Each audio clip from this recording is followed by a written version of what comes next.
이 시간 우리에게 허락하신 하나님의 말씀 함께 보겠습니다.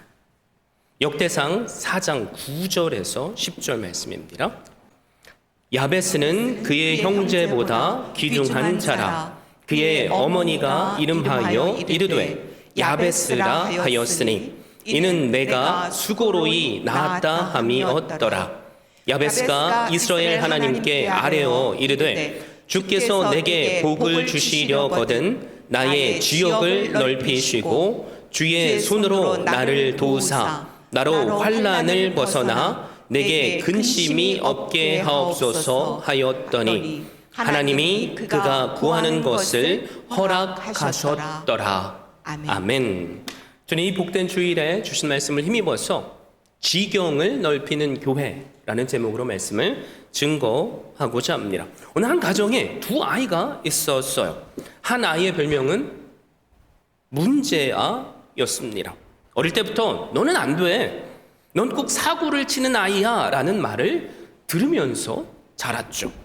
그런데 다른 아이는 가능성 있는 아이라고 불렸어요. 조금만 잘해도 역시 너는 달라, 너는 할 수 있어 라는 말을 들었죠. 세월이 흘렀습니다. 그런데 두 아이의 삶은 놀랄 만큼 그 말들을 닮아갔습니다. 한 아이는 나는 안 돼 라고 말하며 스스로 제안을 했고요. 다른 한 아이는 자신의 한계를 뛰어넘는 일들을 해냈습니다. 사랑하는 성도 여러분, 이름, 말, 환경, 때로는 다른 출발선이 우리의 인생을 이렇게 결정합니까? 어떻게 생각하세요? 많은 분들이 동의하실 거예요. 그런데 오늘 우리가 살펴볼 말씀을 보면 그 한계를 넘어서는 길이 있답니다. 그래서 오늘 말씀은 우리 앞에 한 사람을 세우죠. 그 사람의 인생을 보세요. 이름부터 고통이라고 지어진 사람이에요. 출발선이 한없이 낮았고요. 그 삶 자체가 고통입니다. 그가 바로 누구죠? 야베스예요. 그런데 성경은 이상하게 이 야베스를 이렇게 소개합니다. 9절에 이렇게 말씀하죠. 야베스는 그의 형제보다 존귀한 자라. 한번 생각해 보세요. 고통의 사람이 어떻게 존귀한 사람이 되었을까요? 함께 본문을 통해 그 해답을 찾기를 원하는데요. 야베스라는 사람은 성경에 딱 한 번 등장해요. 그것도 사실 우리의 눈에 잘 띄지 않는 자리입니다. 역대상 1장부터 여러분 쭉 읽어오셨다면 9장까지가 무려 사람의 이름만 나오는 족보의 말씀이에요. 이름이 무려 500여 명이 나옵니다. 그래서 쉽게 간과하고 넘어가기 쉬운 말씀이죠.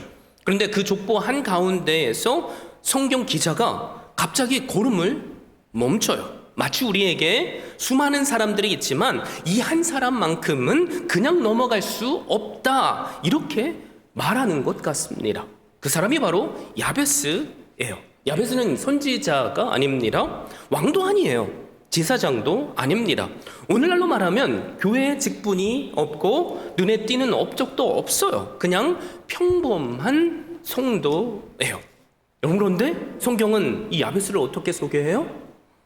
그의 형제보다 존귀한 자다라고 소개해요.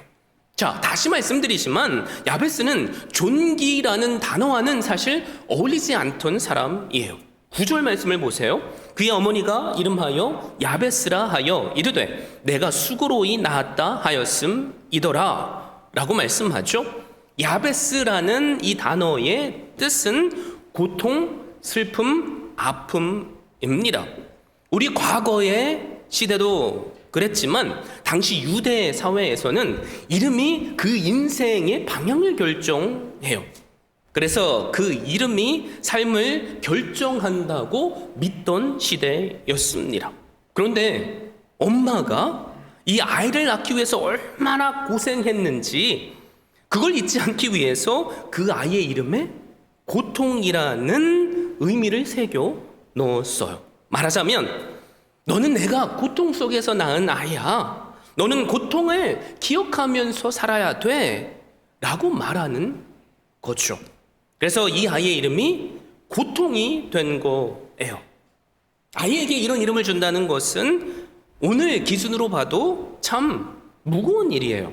그의 인생은 어릴 때부터 이렇게 불렸을 거예요. 야베스가 아니라 고통아라고요.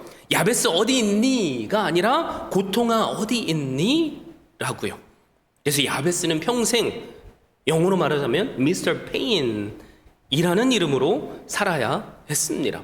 아마 어렸을 때는 잘 몰랐을 거예요. 그런데 점점 자라나면서 이름이 마음을 짓누르기 시작했을 겁니다. 우리 어렸을 때도 이름이 약간 좀 이상하면 놀림받잖아요. 그쵸? 그런데 친구들이 날마다 놀렸을 거 아니에요. 고통아, 고통아? 에이, 저 고통. 그러면서 말 좀 바꿔가지고 저 꼴통, 뭐 이렇게. 그렇죠? 그래서 스스로 아마 이런 생각을 했을 수 있어요. 내 인생은 이렇게 정해진 거 아닌가? 나는 평생 이렇게 고통만 당하다가 끝내는 인생 아닌가? 여러분, 이름뿐만이었나요? 그게 현실을 보세요. 현실도 고통 그 자체예요. 그래서 오늘 말씀을 보면 야베스는 이렇게 기도하잖아요. 하나님, 저의 지경을 넓혀 주세요. 이 말이 무슨 뜻입니까? 그가 가지고 있던 땅, 그 삶의 기반이 아주 작고 좁았다는 거예요. 유대 사회에서 땅은 곧 생존이죠. 땅이 작다는 것은 평생 입에 풀칠만 하며 살아야 하고 다음 세대에 물려줄 것도 마땅치 않다는 의미입니다. 이름도 불리했어요. 환경도 불리했고요. 출발선 자체도 한없이 뒤처졌습니다. 여러분, 그런데 중요한 사실 하나가 있어요.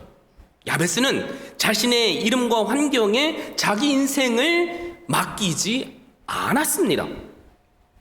그는 이렇게 말하지 않았어요. 내 이름이 고통이니까 어쩔 수 없어. 집안이 이 모양이니까 나는 안 돼. 조상이 그러니까 내 인생도 뻔할 거야. 이런 말을 하지 않았고요. 그 대신 야베스는 하나님 앞에 나아갔습니다. 어머니는 그에게 고통이라는 이름을 줬지만 야베스는 하나님께 복을 달라고 기도했어요. 환경은 한없이 작았지만 야베스의 기도는 결코 작지 않았던 거죠. 여러분, 우리 가운데 이름이 고통인 사람은 한 분도 안 계시죠? 다 좋은 의미의 이름을 가지고 계실 거예요. 그런데 우리의 현실은 어떻습니까? 때때로 우리의 삶 곳곳에 여전히 고통이 있어요. 내가 넘을 수 없어 보이는 한계가 있고요. 또 우리 안에 상처가 있습니다. 그런데 중요한 것은 이거예요. 그 고통을 붙잡고 체념하며 살 것인가? 아니면 그 고통을 들고 하나님 앞으로 나아갈 것인가? 이겁니다. 야베스는 선택했어요. 그 선택이 그를 어떤 사람으로 만들었습니까? 다른 형제들보다 더 존귀한 한 사람으로 만들었습니다. 자, 그렇다면 여기서 우리가 질문해 봐야 할 게 하나 있죠. 도대체 하나님께서 보시기에 존귀한 사람이란 어떤 사람일까요? 존귀한 사람은 문제가 없는 사람이에요? 고통을 겪지 않는 사람입니까? 형편이 넉넉한 사람입니까? 아니에요. 야베스의 삶을 보면 분명하죠. 고통이 없어서 존귀해진 사람이 아니에요. 야베스는 형편이 좋아서 존귀해진 것도 아닙니다. 출발선이 한없이 앞서서 존귀해진 사람도 아니에요. 여전히 고통 속에 있었고요. 현실도 고통 자체였어요. 그런데 성경은 그를 가리켜 형제보다 존귀한 자라고 말합니다. 그 이유가 뭘까요? 기억하십시오. 고통을 대하는 태도가 달랐기 때문에 그래요. 고통 앞에 대부분의 사람들은 두 부류로 나뉘어요. 한 부류는 고통 앞에서 불평합니다. 왜 하필 나야? 내 인생은 왜 이 모양이야? 이런 말을 하면서 말이죠. 그러다가 포기하고 체념해요. 그런데 또 다른 한 부류가 있죠. 바로 야베스 같은 사람이에요. 고통 앞에서 하나님을 향해 방향을 들고 나아간 사람입니다. 불평 대신 그는 기도를 선택했어요. 우리도 그럴 수 있기를 바랍니다. 체면 대신 하나님을 붙잡았어요. 우리도 그럴 수 있기를 바랍니다. 환경을 원망하는 대신 하늘을 바라봤습니다. 이 차이가 한 사람을 존귀한 사람으로 만들어요. 그래서 성경은 이렇게 말씀하지 않아요. 야베스는 형제보다 능력이 뛰어났다. 야베스는 형제보다 환경이 더 좋았다. 대신 이렇게 말하죠. 야베스는 형제보다 존귀한 자다. 왜냐하면 그는 고통 가운데에서도 하나님께 나아간 사람이었기 때문이다. 기도가 무엇입니까? 가장 존귀하신 하나님 앞으로 나아가는 일이에요. 그래서 기도하는 사람은 이미 존귀한 사람입니다. 이 새해, 여러분, 우리의 주어진 시간들이 공평하잖아요. 그 시간 가운데 존귀를 선택할 수 있기를 바라요. 그래서 날마다 기도의 자리에 나올 수 있기를 바랍니다. 존귀함은요, 결과가 아니라 자세예요. 고통만 붙잡는 사람은 한없이 작아져요. 그러나 고통을 들고 하나님 앞에 엎드리는 사람은 하나님께서 높이시는 존귀한 사람입니다. 이게 바로 야베스를 존귀한 사람으로 만든 비결이에요. 그리고 오늘 우리를 향해 부르시는 하나님의 콜링입니다. 그러므로 고통이나 현실이 아니라 바로 하나님을 선택하세요. 그리고 하나님께 기도로 나아가셔서 오늘을 존귀하게 이끄시는 하나님의 은혜를 누리시는 한 분 한 분 되시기를 축원드립니다. 자, 10절을 보세요. 야베스가 이스라엘의 하나님께 아뢰어 가로되 라고 말하죠. 이 표현은 그냥 지나치면 안 돼요. 우리말로는 점잖게 아뢰었다라고 말하지만 히브리어 원어의 뜻은 달라요. 이 말은요, 부르짖다, 울부짖다, 목이 쉬도록 외치다라는 뜻이에요. 그냥 조용히 기도한 것이 아니라는 거죠. 한 번 기도하고 포기한 것이 아니라는 거죠. 그 기도가 얼마나 오래 걸렸을지는 모르지만 끝까지 포기하지 않았다는 거예요. 그 인생을 걸고 말이죠. 한번 내 자신을 돌아보세요. 우리는 언제 기도합니까? 우리의 삶이 평안하고 잘 될 때 기도하나요? 그러면 얼마나 좋겠어요. 그런데 우리는 대부분 안 그래요. 우리가 기도할 때는 언제예요? 내 힘으로 일이 풀리지 않을 때, 내 능력으로 감당이 되지 않을 때, 그제서야 비로소 부르짖습니다. 야베스가 바로 그 자리에 있었던 거예요. 그리고 그 인생에는 늘 그의 이름처럼 고통이 따라다녔습니다. 이름이, 현실이, 그리고 미래도 마찬가지였어요. 그 고통은요, 사람이 해결해 줄 수 있는 문제가 아니었어요. 돈으로도 사람으로도 노력으로도 해결할 수 없는 고통이었습니다. 그래서 그 고통을 안고 하나님께 나아간 거예요. 고통의 때에 우리도 두 가지 선택을 할 수 있죠. 고통을 품고 사람 앞으로 나아가거나 고통을 품고 하나님께 나아가는 것. 야베스는 두 번째 길을 선택했어요. 여러분, 그런데 말씀을 준비하면서 저를 위로하셨던 하나님의 인사이트가 있었는데, 존귀한 사람이라면 존귀한 기도가 나와야지 맞다라고 생각하잖아요. 근데 야베스의 기도는 우리의 기도처럼 지극히 현실적입니다. 자기 지경이 얼마나 작은지 알고 있었어요. 내 능력이 어디까지인지 알고 있었어요. 그래서 어떤 기도를 하냐면 고상한 기도가 아니라 현실의 기도를 하고 있어요. 내 힘으로는 안 되니까, 내 힘으로는 이 인생을 바꿀 수 없으니까 그 깨달음을 가지고 기도합니다. 여러분, 기도는요, 그래서 약한 사람이 하는 게 아니에요. 누가 하는 겁니까? 깨달은 사람이 하는 겁니다. 뭘 깨달아요? 내 한계를 깨달은 사람이 하는 거예요. 자, 보세요. 내 힘을 끝까지 믿는 사람은 신기하게 기도하지 않아요. 그렇죠? 기도는 그래서 마지막 선택이 아니라 가장 현명한 선택이에요. 그래서 내 능력을 포기한 게 아닙니다. 내 능력으로는 할 수 없으니 하나님께 모든 걸 맡긴 거예요. 야베스가 기도한 이유는요, 상황이 좋아질 것 같지 않아서도 아니고요, 기도하면 상황이 좋아질 거라는 막연한 생각으로 기도한 것도 아니에요. 그가 기도한 이유는 단 하나입니다. 전능하신 하나님을 믿었기 때문에 그래요. 이름은 바꿀 수 없었어요. 그렇죠? 과거도 바꿀 수 없었어요. 출발선도 나를 바꿔줄 수 없었습니다.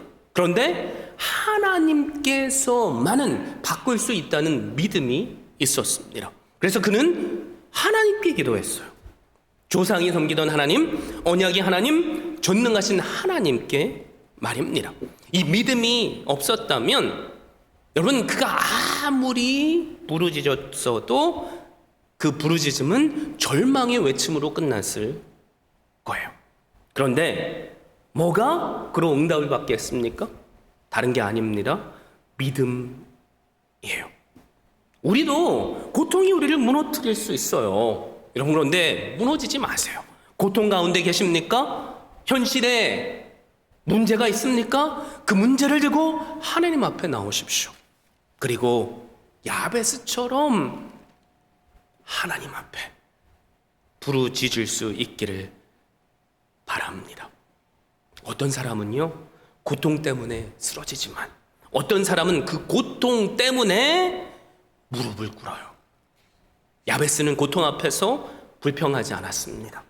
선택했어요. 대신 하나님께 부르짖기를 말이죠.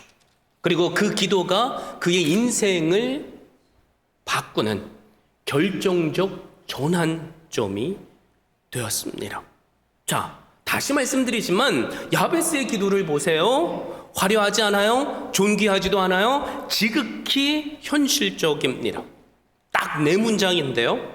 10절 말씀을 보세요. 야베스가 이스라엘 하나님께 아뢰어 이르되 주께서 내게 복을 주시려거든 나의 지옥을 넓히시고 나의 손으로 나를 도우사 나로 환난을 벗어나 내게 근심이 없게 하옵소서. 이 네 문장 안에는 한 사람의 인생을 바꾸는 신앙의 핵심이 다 들어 있어요. 야베스는 하나님 앞에서 머뭇거리지 않았습니다. 주여 복을 주십시오라고 솔직하게 말합니다. 여기서 주여가 중요해요. 복 자체를 하나님보다 야베스는 앞에 두지 않았다는 거예요. 복의 주인은 사람이 아니라 하나님이심을 야베스는 믿고 있었기에 이렇게 기도한 거예요. 하나님, 제 힘으로는 할 수 없습니다. 하나님께서 허락하시지 않으시면 가질 수 없습니다. 자, 야베스가 기도하는 이 하나님이 우리에겐 어떤 분이십니까? 여러분, 하나님을 어떻게 부르세요? 아버지라고 부르잖아요.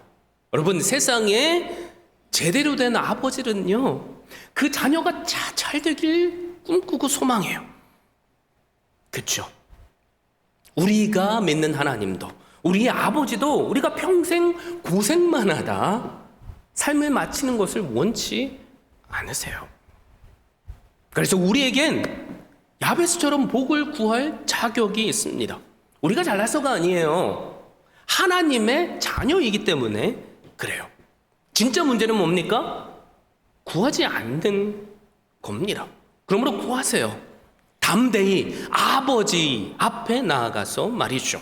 야베스는 이것에 더해서 구체적으로 기도하죠. 지경을 넓혀주세요. 지옥을 넓혀주세요 라고 기도합니다. 지경이 뭡니까? 경계, 영역, 한계를 말해요. 야베스가 가졌던 땅, 그 지경은 한없이 작았어요. 지위도 작았고요, 미래를 그릴 수 없을 정도였습니다. 그래서 그는 이렇게 기도한 거예요. 하나님, 지금 이 크기로는 안 돼요. 이 울타리 안에서는 저 한 사람 숨쉬기도 벅차요. 자, 지경을 넓히는 기도, 탐욕일까요? 아니면 믿음일까요? 믿음이에요. 왜냐하면 하나님께서 넓혀주셔야만 할 수 있다고 확신했기 때문에 그래요. 자, 우리의 기도도 마찬가지입니다. 내 한계를 스스로 정해서 한없이 작게 기도하는 것보다 하나님의 위대하심을 믿고 크게 기대하며 기도하는 사람을 하나님은 기뻐하십니다. 아멘이시죠? 우리도 그렇게 기도해야 되는 거예요. 자, 그런데 야베스는 그냥 지경만 넓혀주세요라고 기도하지 않아요. 주의 손으로 나를 도와주십사라고 기도합니다. 지경이 넓혀지는 것보다도 더 중요한 것이 있다는 것을 알고 있는 거예요. 여러분 한번 생각해 보세요. 하나님의 도우심의 손길이 없는 확장은 저주가 될 수 있어요.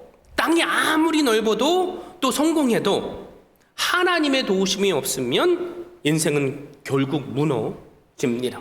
그래서 야베스는 성공보다 뭘 구한 거예요? 하나님의 동행을 구한 거예요.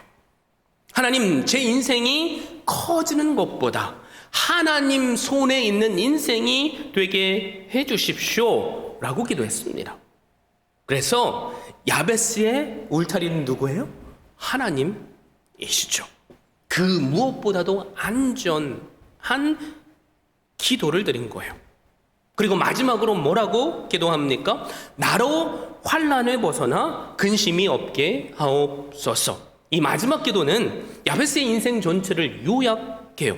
근심이라는 단어, 우리가 앞에 살펴본 고통이라는 똑같은 단어예요. 그래서 이 말은 이런 기도예요.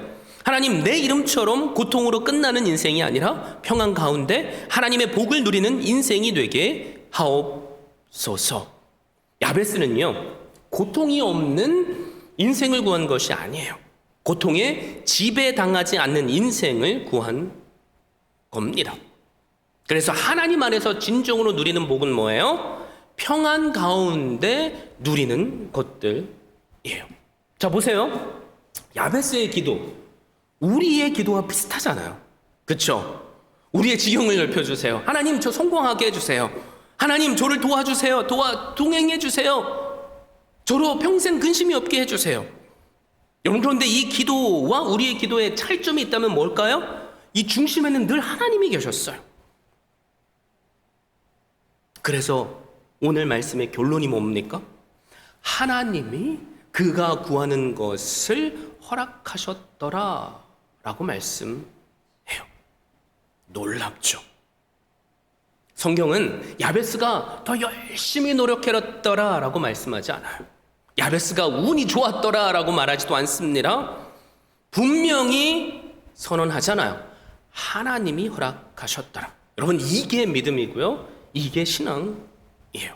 야베스의 인생을 다시 한번 정리해보죠. 그의 이름은 고통이에요. 그의 삶도 고통이었습니다. 출발선도 가진 것도 한없이 적었습니다. 그런데 그의 기도는 하나님을 향했고요, 그의 부르짖음은 멈추지 않았으며 그의 믿음은 하나님의 손을 붙잡았습니다. 그래서 성경은 이렇게 결론을 내는 거예요. 그는 형제보다 존귀한 사람이 되었다. 기억하십시오.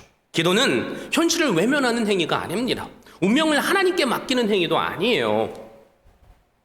뭐냐면 하나님께서 내 인생을 주장하게 내어드리는 겁니다.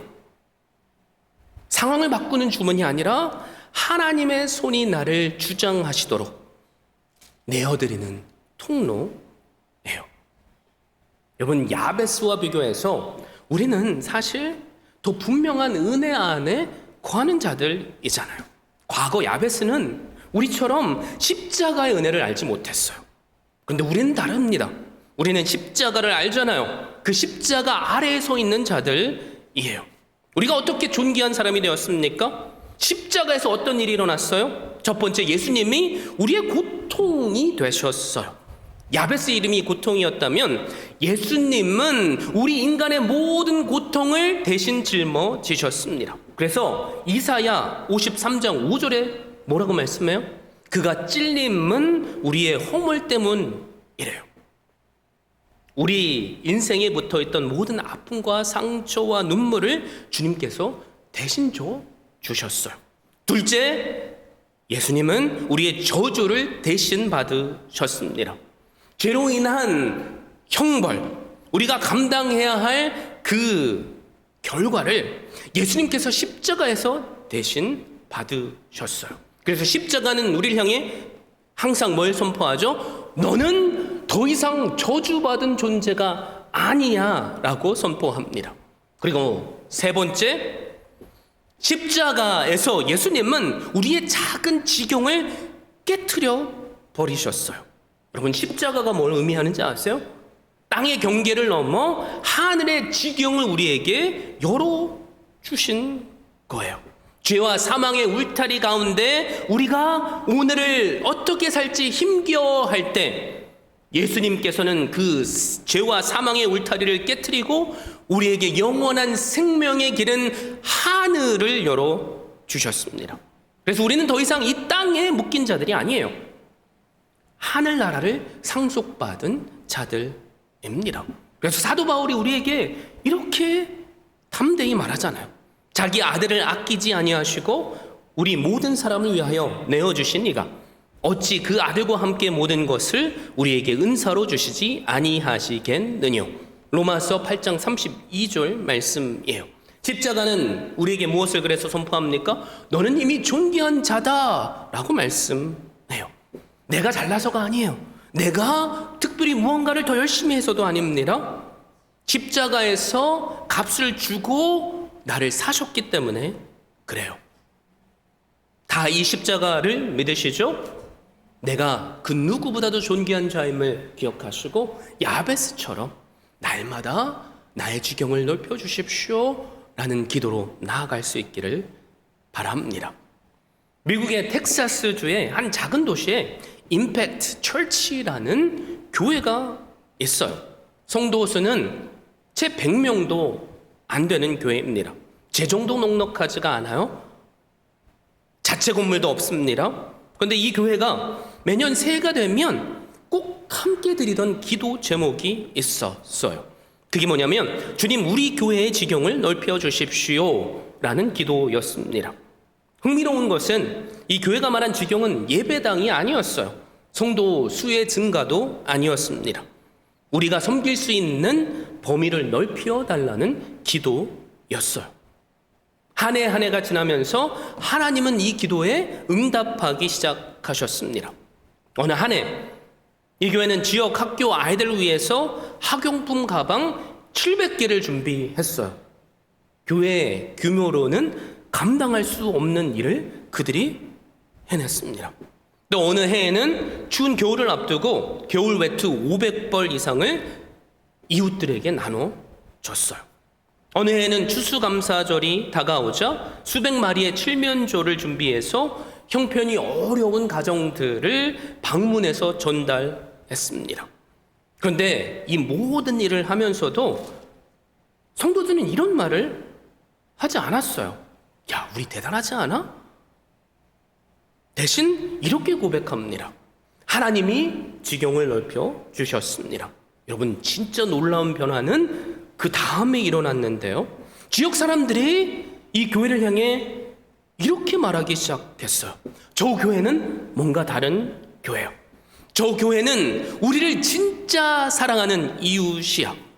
사람들은 이 임팩트 처치를 더 이상 작은 교회라고 부르지 않고 뭐라고 불렸냐면 우리 동네에 꼭 필요한 교회라고 불렀습니다. 임팩트 처치. 이 교회의 지경은 건물로 넓어진 게 아니에요. 숫자로 넓어진 것도 아닙니다. 그런데 분명히 넓어졌어요. 섬김의 지경이 넓어졌고요. 사랑의 반경이 넓어졌고요. 복음의 영향력이 넓어졌습니다. 그래서 지경은 뭐예요? 영향력이에요. 하나님은 얼마나 많은 사람들이 모이는 교회인가 보다 얼마나 멀리 사랑하는가를 보세요. 그래서 2026년 우리 주은혜 교회도 함께 이렇게 기도했으면 좋겠어요. 목사님, 교회가 너무 작은데 우리가 어떻게 해요? 라는 말이 아니라 하나님, 우리의 지경을 넓혀주십시오. 더 많은 영혼을 품을 수 있도록, 더 많은 눈물을 닦아줄 수 있도록, 더 많은 사람에게 예수 그리스도의 사랑을 전할 수 있도록 우리의 지경을 넓혀주십시오. 하나님은 작든 크든 교회 그 기도를 들으세요. 작든 크든 성도의 기도를 들으십니다. 그리고 그 기도한 대로 지경을 넓혀 주세요. 임팩트 철치처럼 지역 아이들과 가족에게 우리가 손을 내밀 수 있기를 바랍니다. 고통받는 이웃에게 나아갈 수 있기를 바랍니다. 그냥 이 동네에 세워진 교회가 아니라 이 동네로 들어가는 교회가 될 수 있기를 바랍니다. 그럴 때 하나님은 우리의 기도도 들으시고 우리의 지경도 넓혀주실 거예요. 야베스는 하나님 앞에 기도했습니다. 우리도 기도할 수 있어요. 야베스의 기도를 하나님께서 응답하셨습니다. 우리의 기도도 응답하실 거예요. 야베스의 인생이 그래서 변했죠. 우리의 인생도 영향력도 변화될 겁니다. 십자가는 우리에게 말하잖아요. 너는 이미 존귀한 자다. 그것에 더해서 그 지경을 너희도 넓히라고 하시는 그 음성을 2026년 우리에게 주시는 하나님의 음성으로 받을 수 있기를 바랍니다. 건물이 아니라 사랑의 확장으로 말이죠. 삶의 영역 속에서 복음의 영향력이 만나는 사람들에게 흘러내려가게 해 주십시오 라고 기도할 수 있기를 바라요. 그래서 하나님께서 우리의 기도를 들으시고 그 기도의 결과로 나의 개인의 삶이든 가정이든 비즈니스든 우리의 교회든 그 지경을 넓혀주시는 은혜가 있기를 예수 그리스도의 이름으로 축원드립니다.